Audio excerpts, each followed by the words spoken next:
Hi, I'm Martina, and today I wanted to give you my top tips on growing carrots. I do get a lot of questions about growing carrots, and they can be a bit difficult to grow. So today I wanted to show you how I do it. Carrots like a sunny spot with fertile and well-draining soil. They are said to despise heavy clay. I have got heavy clay and I grow roughly 30 meters of imperfectly perfect carrots every year. They don't always look like they do in the shop, but they taste great. There are two types of carrots, summer carrots and main crop or winter carrots.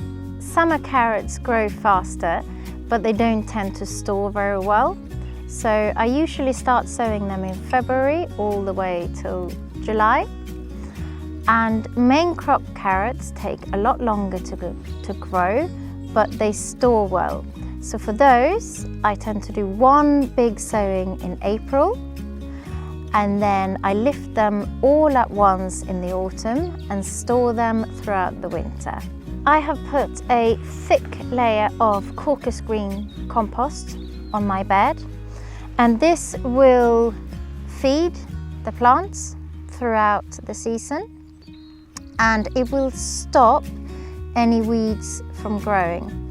And this is quite important because carrots can take a little while to germinate and get growing, really.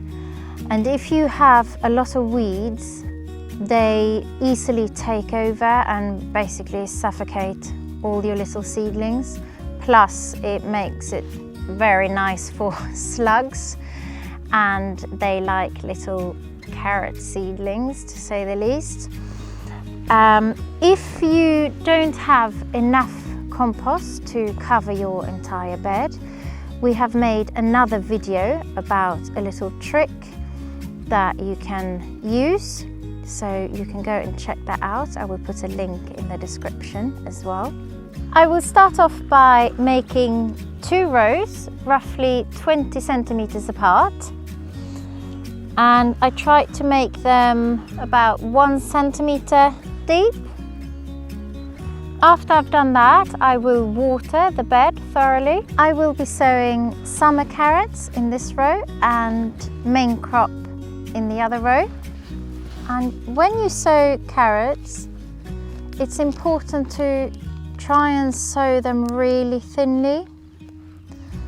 And it's for two reasons, really.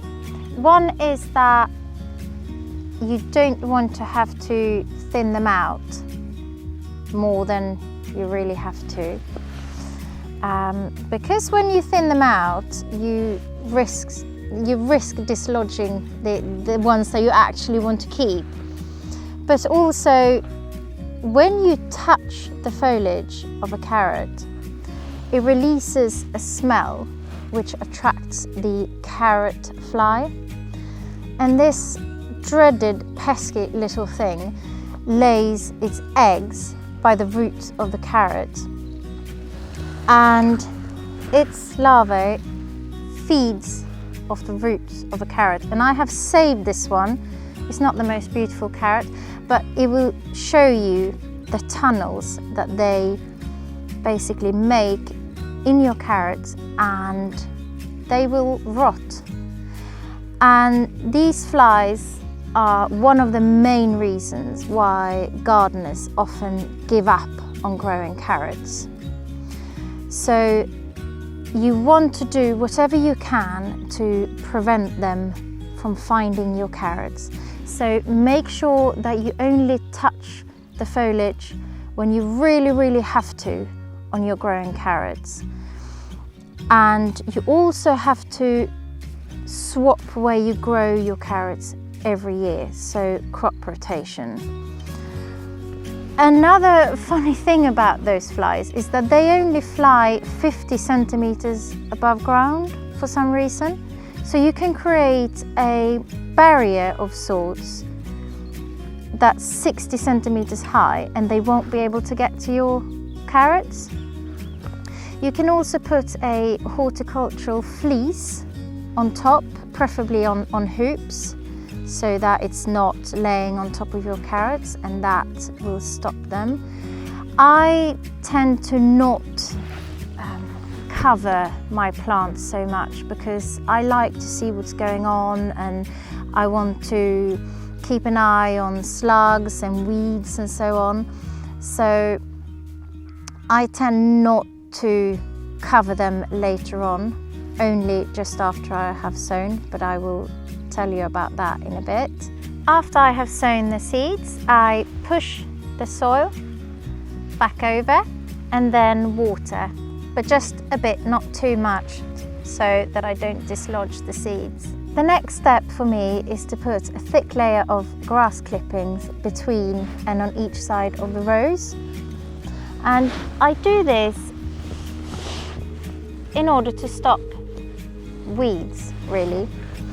And the mulch that I have put on here, so Caucus green compost, will most probably stop the weeds anyway. But the grass clippings is helping. It's another layer that excludes the light to any weeds underneath. And also, I will put a fleece on top, and when I have grass clippings on each side like this, it creates a little gap for the fleece, so it's not laying on top here. Why it's so important to stop the weeds is that the little seedlings basically get suffocated by the weeds, and they can be really difficult for you to find as well. And when you pull out the weeds, you may end up pulling out the actual carrots. I leave quite a big gap just so that the grass clippings don't fall onto the row where I actually sowed the seeds. But when the carrots have grown up a bit, then I top up with more grass clippings all the way around them. And the grass clippings will also feed the soil throughout the season. So I will have both the nice compost and the grass clippings to feed the carrots. The last thing for me to do today is to put this horticultural fleece over.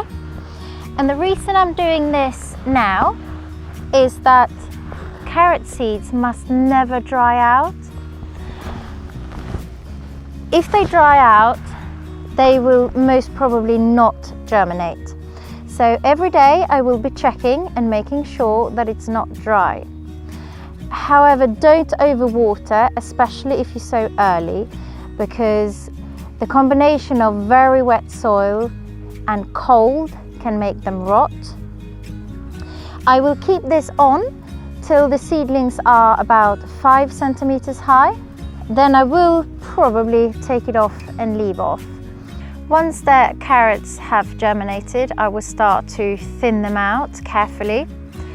I will put the fleece back on quickly, not to attract the carrot fly. And I know all of this may seem a bit much to do just to get some carrots, but once they have started to grow, you really don't need to do much at all with them. So they don't require a lot of water. But if it's very dry, I like to keep the moisture level quite constant, because if it's been a long dry period and then a heavy downpour comes, they may crack, and that's not great. So I do keep an eye on that, and any weeds that can get through my thick layer of mulch and my grass clippings will be removed immediately. But apart from that, I don't need to do anything until it's time to harvest.